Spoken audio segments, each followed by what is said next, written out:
Hello അസ്സലാമു അലൈക്കും welcome back to our family. പുതിയൊരു വീഡിയോയിലേക്ക് എല്ലാവർക്കും സ്വാഗതം ഗെയ്സ്. അപ്പോൾ എന്തൊക്കെയാണ് എല്ലാവരുടെ വിശേഷങ്ങൾ? ഞങ്ങൾക്കിവിടെ സുഖമാണ്, എല്ലാവർക്കും സുഖമാണെന്ന് വിശ്വസിക്കുന്നു. സോ ഗൈസ്, അപ്പോൾ നമ്മൾ ഇന്ന് വന്നിരിക്കുന്നത് നമ്മുടെ റാഖ് സയ്യിദിൻ്റെ ഹക്കീക്ക ചടങ്ങും അതുപോലെ തന്നെ നെയിമിംഗ് സെറമണിയുമാണ് കേട്ടോ. അപ്പോൾ ഇതിനോടൊപ്പം മുടി കളയുന്ന ചടങ്ങും ഉണ്ടാകേണ്ടതാണ്. നമ്മളിതിന് പറയൽ മുടിയാഴ്ചയിൽ എന്നാണ് പൊതുവെ പറയൽ. മുടി കളയുന്ന ചടങ്ങ് ഇതിനോടൊപ്പം ഇല്ലാത്തതിൻ്റെ കാരണം നമ്മുടെ റാഖ്മോൻ ജനിച്ചിട്ട് 2 മാസം കഴിഞ്ഞു. അപ്പോൾ ആ ടൈമിലായിട്ട് തന്നെ അവരുടെ മുടി കളയുന്ന ചടങ്ങൊക്കെ കഴിഞ്ഞിട്ട് പിന്നെ ബാക്കിയുള്ള ചടങ്ങ് തന്നെ അവർ മാറ്റി വെച്ചതാണ്. കാരണം അവർക്ക് ചെറിയ പ്രശ്നങ്ങളൊക്കെ വന്നതിൽ അവർ ആ ഒരു പരിപാടി മാറ്റി വെച്ചതാണ്. പിന്നെ 2 മാസം കഴിഞ്ഞതിന് ശേഷമാണ് ബാക്കിയുള്ള പരിപാടികളൊക്കെ അവർ നടത്തുന്നത്. അപ്പോൾ നമ്മൾ ഇവിടുന്ന് ഒരു 11:30 മണിക്കൊക്കെ ആയപ്പോൾ പുറപ്പെട്ടിട്ടുണ്ട് കേട്ടോ.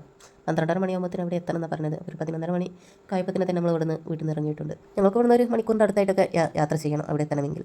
ഇതൊരു ഓഡിറ്റോറിയത്തിൽ വെച്ചിട്ടാണ് പരിപാടി നടത്തുന്നത്, വീട്ടിൽ വെച്ചിട്ടല്ല. ഈ ഓഡിറ്റോറിയം അവരുടെ ഉപ്പയുടെ ഓഡിറ്റോറിയം തന്നെ. നമ്മുടെ റാഖ്മോൻ്റെ ഉപ്പയുടെയും വീടൊക്കെ നിൽക്കാൻ ഞങ്ങൾ ഈ ഓഡിറ്റോറിയത്തിലായിരുന്നു വന്നിരുന്നത്. അപ്പോൾ അവിടെ വെച്ചിട്ടായിരുന്നു പരിപാടി എന്നായിരുന്നു കേട്ടോ ആദ്യം പറഞ്ഞിരുന്നത്. അവിടെ എത്തിയപ്പോഴാണ് അവിടെ വെച്ചിട്ടല്ല പരിപാടി വേറെ ഓഡിറ്റോറിയത്തേക്ക് മാറ്റിയിട്ടുണ്ടെന്ന് അറിഞ്ഞത്. ഈ ഓഡിറ്റോറിയത്തിൽ നിന്നൊരു 5 മിനിറ്റ് യാത്ര ചെയ്യാനുള്ള ദൂരമേ ഉള്ളൂ കേട്ടോ മറ്റേ ഓഡിറ്റോറിയത്തേക്ക്. അവിടെ നന്നായിട്ട് അലങ്കരിച്ച തൊട്ടിലും അതുപോലെ തന്നെ സ്റ്റേജൊക്കെ ഉണ്ട്. അതിലാണ് നമ്മൾ റാഖ്മോൻ കിടക്കുന്നത്. സോ ഗൈസ്, അപ്പോൾ നമ്മളെ റാഖ്മോന് ഒരുപാട് സമ്മാനങ്ങളൊക്കെ കിട്ടി. അത്യാവശ്യം സ്വർണ്ണവും അതുപോലെ തന്നെ കളിപ്പാട്ടങ്ങളും പിന്നെ ഡ്രസ്സും ഒക്കെ ഒരുപാട് കിട്ടിയിട്ടുണ്ട്. അവന് നല്ല ഹാപ്പിയാണ് കേട്ടോ.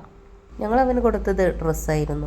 അത്യാവശ്യം ആൾക്കാരൊക്കെ പങ്കെടുത്ത പരിപാടിയായിരുന്നു കേട്ടോ. അപ്പോൾ നമ്മൾ ഈ പരിപാടിയൊക്കെ ഇങ്ങനെ വീഡിയോ എടുത്തുകൊണ്ടിരിക്കുമ്പോൾ കേട്ടോ അവിടുന്ന് ഭക്ഷണം കഴിക്കാൻ വേണ്ടി വിളിക്കുന്നത്. നന്നായിട്ട് വിശന്നിരുന്നത് കൊണ്ട് തന്നെ അവർ ഭക്ഷണം കഴിക്കാൻ വേണ്ടി വിളിച്ചപ്പോൾ പെട്ടെന്ന് തന്നെ പോയിട്ടോ. ഭക്ഷണം അടിപൊളിയായിരുന്നു കേട്ടോ. അതിന് വീഡിയോ എടുക്കാൻ വേണ്ടി പറഞ്ഞു. പിന്നെ ഭക്ഷണമൊക്കെ കഴിച്ച് കഴിഞ്ഞപ്പോഴാണ് കേട്ടോ നമുക്ക് ഐസ്ക്രീം കൊണ്ടുതരുന്നത്. ഐസ്ക്രീം തിന്ന് കഴിഞ്ഞിരിക്കുമ്പോഴാണ് കേട്ടോ അതിന് വേറൊരു ഭാഗത്ത് പുഡിങ്ങും കേക്കൊക്കെ സെറ്റാക്കി വെച്ചിട്ടുണ്ട്. അതും പോയി കഴിച്ചു. ഭക്ഷണമൊക്കെ കഴിക്കൽ കഴിഞ്ഞ് നമ്മളെ റാഖ്മോൻ്റെ അടുത്ത് ചെന്ന് പിന്നെ ഞങ്ങൾ കുറച്ച് വീഡിയോസും ഫോട്ടോസൊക്കെ എടുത്ത് 2 മണിയാകുമ്പോൾ തന്നെ ഞങ്ങൾ അവിടുന്ന് പുറപ്പെട്ടു. സോ ഗൈസ്, അപ്പോൾ നമ്മൾ റാഖ്മോന് നല്ലൊരു ആശംസ നേർന്നുകൊണ്ടു.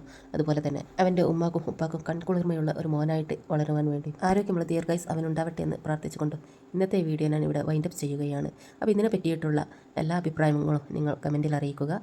പിന്നെ സബ്സ്ക്രൈബ് ചെയ്യാത്തവർ സബ്സ്ക്രൈബ് ചെയ്യുക, ലൈക്ക് ചെയ്യുക. പുതിയൊരു വീഡിയോയുമായിട്ട് വീണ്ടും വരുന്നതാണ്.